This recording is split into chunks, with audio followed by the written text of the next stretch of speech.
Hi hello everyone welcome to Shyam civil academy. ఈరోజు మనం discuss చేసుకోబోయే టాపిక్ ఏంటంటే సెల్ఫ్ గైడెన్స్ సిరీస్లో భాగంగా మనం నెక్స్ట్ మాట్లాడుకునే టాపిక్ ఫియర్ ఆఫ్ ఫెయిల్యూర్ అనేది. So fear of failure, so అసలు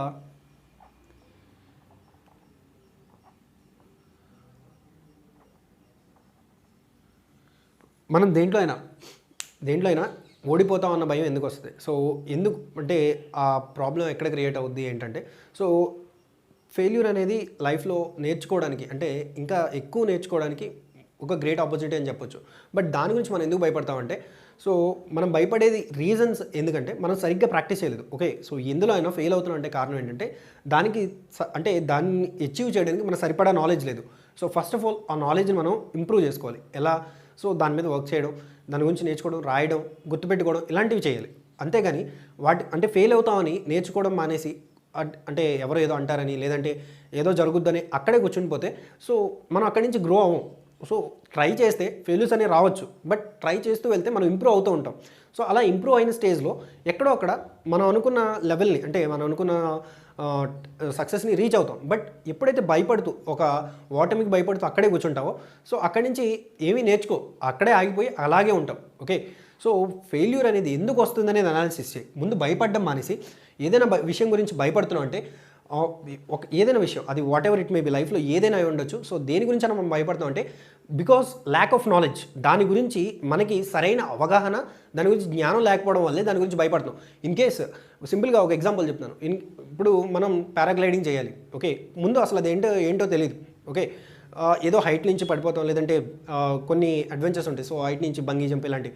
సో అవంటే ఏంటో తెలియనప్పుడు చాలా భయం వస్తుంది. బట్ వన్స్ ట్రై చేశాక అడ్వెంచర్ వెళ్ళి చూసేసాక సో అంత భయం లేదు.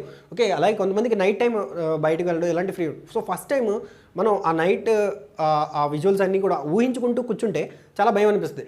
బట్ వన్స్ మనం డేర్ చేసి అది ట్రై చేసిన తర్వాత పెద్ద కష్టంగా అనిపించదు. సో ఎప్పుడైతే దాని గురించి నాలెడ్జ్, ఎక్స్పీరియన్స్ వస్తుందో that's not a big fear. It will not convert into fear. So ఆ ఫియర్ అనేది ఎప్పుడు పోద్ది? నువ్వు ప్రాక్టీస్ చేసినప్పుడు, అక్కడికి వెళ్ళి ప్రయత్నించినప్పుడు ఆ పోద్ది. సో లైఫ్లో అయినా ఎడ్యుకేషన్లో అయినా సేమ్ స్ట్రాటజీ అనేది అప్లై అవుద్ది. ఎప్పుడైనా ప్రయత్నించడం అంటే అస్సలు రాదు, నా వల్ల కాదు అన్నప్పుడు అక్కడ ఆగిపోతాం. బట్ ఎప్పుడైతే నేను తెలుసుకుంటాను, నేను దాని గురించి నేర్చుకుంటాను, అసలు నేను ఎందుకు ఫెయిల్ అవుతున్నాను, నేను ఎందుకు చేయలేను, అందరూ చేయగలుగుతున్నప్పుడు నేను ఎందుకు చేయలేను. సో కొంతమంది స్లోగా నేర్చుకోవచ్చు, కొంతమంది ఫాస్ట్గా నేర్చుకోవచ్చు. సో ఇలా కంపేర్ చేసుకోకుండా మనకి ఏం వచ్చు, మనకి ఏం రావు, సో ఏం నేర్చుకోవాలి అన్న దగ్గర మనం థింకింగ్ స్టార్ట్ చేస్తే సో అక్కడి నుంచి మన సక్సెస్ అనేది స్టార్ట్ అవుద్ది. సో మధ్యలో చిన్న స్టెప్స్ అంటే చిన్న అబ్స్టాకిల్స్ అనేవి ఫెయిల్యూర్స్ అనుకోవచ్చు. బట్ వాటిని అధిగమించగలిగినప్పుడు అక్కడ ఇప్పుడు మనం ప్రిపరేషన్లో ఉన్నప్పుడు కూడా సో ఎగ్జామ్స్ రాస్తున్నప్పుడు తక్కువ మార్క్స్ రావడం, లేదంటే మనం అనుకున్న టార్గెట్స్ రీచ్ అవ్వకపోవడం, సో ఇలాంటివి చాలా ఉంటాయి. సో అవన్నీ కూడా ఫెయిల్యూర్స్కి కింద కన్సిడర్ చేసుకుని మనం డౌన్ అవ్వకూడదు. మనం ఆలోచించాల్సింది ఏంటంటే మనం ఒక ప్రయత్నం చేస్తాం, అది 100% కంప్లీట్ అవ్వలేదు. నెక్స్ట్ టైం మనం ఏం చేయాలి, ఎక్కడ మిస్టేక్ జరిగింది దాన్ని బాగా అనాలిసిస్ చేయాలి, యాక్సెప్ట్ చేయాలి. ఓకే, సో అంతేగాని నేను అనుకున్నది జరగలేదు అనుకొచ్చిన అక్కడ ఏడుస్తూ ఉంటే ఏమీ జరగదు. Okay, so at the end you need to stand with your self.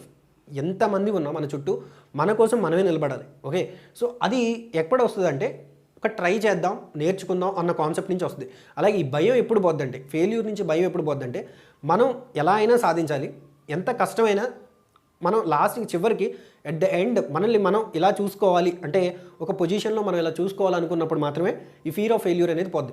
Okay, next ఇంకోటి ఏంటంటే criticism. So there are lot of criticism. అంటే మన చుట్టూ కూడా ఎంతో క్రిటిసిజం, అంటే ఫెయిల్ అయిన వాళ్ళ మీద ఇప్పుడు నువ్వు ఎంత కష్టపడ్డావు, ఎంత దీని గురించి వీటి గురించి ఎంత చదివావు, లేదంటే ఎంత ప్రయత్నించావు అనేది, ఎన్ని సాక్రిఫైస్లు చేసావు అనేది అనవసరం. బట్ ఎట్ ద ఎండ్ వాళ్ళు చూసేది నీ ఫెయిల్యూర్ మాత్రమే చూస్తారు. అవన్నీ వాళ్ళ ఒపీనియన్స్ మాత్రమే. Those are all their opinions. Okay, so నువ్వు అనుకున్నది చేస్తుంటే అనుకున్నట్టు చేసుకుంటూ పోతే టార్గెట్ రిజల్ట్ అనేది ఏదైనా అవ్వచ్చు. ఓకే, సో బట్ వాళ్ళ ఒపీనియన్స్ అనేవి just matter of time. In case next exam నువ్వు బాగా సక్సెస్ అయితే ఓకే, వీళ్ళ ఒపీనియన్ అనేది మారిపోద్ది. పీపుల్ ఒపీనియన్ అనేది ఎప్పటికప్పుడు మారిపోతుంటుంది. సో ఆ క్రిటిసిజం, ఆ ఒపీనియన్స్ నుంచి వచ్చిన క్రిటిసిజంని అంటే ఎప్పటికప్పుడు చేంజ్ అయిపోయే ఒపీనియన్ గురించి నువ్వు ఆ క్రిటిసిజంని అంత సీరియస్గా తీసుకోవాల్సిన అవసరం ఏముంది? ఓకే, వాళ్ళకేముంది, ఒక మాట అనేయడం ఈజీ. ఓకే, ఏదో చేస్తున్నాడు, ట్రై చేశాడు, సగం పని చేస్తాడు, వాడి వల్ల ఏమవుద్ది అని చాలామంది అనుకోవచ్చు. బట్ నువ్వు చేద్దాం అనుకున్నది చేసేసి, అంటే నువ్వు సిన్సియర్గా ఉండి, నీ వర్క్ దగ్గర నుంచి సిన్సియర్గా ఉండి నువ్వు కష్టపడుతూ ఉంటే ఈ రోజు కాకపోతే రేపైనా ఏదో రోజు ఆ నాలెడ్జ్ అనేది ఎక్కడో ఒకటి ఉపయోగపడి సక్సెస్ అనేది వస్తుంది. వాళ్ళ ఒపీనియన్ అనేది నిన్ను డిగ్రేడ్ చేయడానికి, అంటే వాళ్ళు క్రిటిసైజ్ చేస్తున్నారంటే ఒకటి వాళ్ళు నువ్వు ఎదగడం అనేది ఇష్టం లేకపోవడం వల్ల, లేదంటే నువ్వు చేసే అంత కష్టం వాళ్ళు చేయలేకపోవడం వల్ల, జలసీ వల్ల, ఆ ఇయర్స్ నుంచైనా ఈ క్రిటిసిజం అనేది రావచ్చు. ఓకే, మెయిన్గా 2 అయి ఉంటాయి.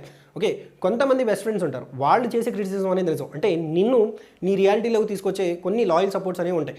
సో ఆ క్రిటిసిజంని ఖచ్చితంగా యాక్సెప్ట్ చేయాలి.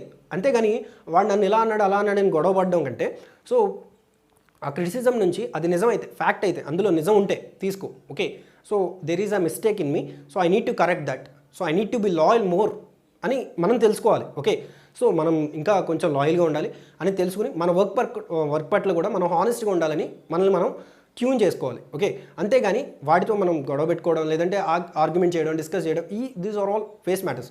సో ఇలాంటివన్నీ కరెక్ట్ చేసుకుంటే ప్రాక్టీస్లో నువ్వు ఎక్కువ టైం స్పెండ్ చేసి, నువ్వు ఎక్కువ నాలెడ్జ్ని గెయిన్ చేయడానికి ఎక్కువ ఆలోచించి, షార్ట్ కట్స్ని కాకుండా నేను హార్డ్ వర్క్ నమ్ముతాను. సో కొంత నేర్చుకున్న దాన్ని స్మార్ట్గా అప్లై చేస్తాను, అది ఎగ్జామ్లో అయినా లైఫ్లో అయినా.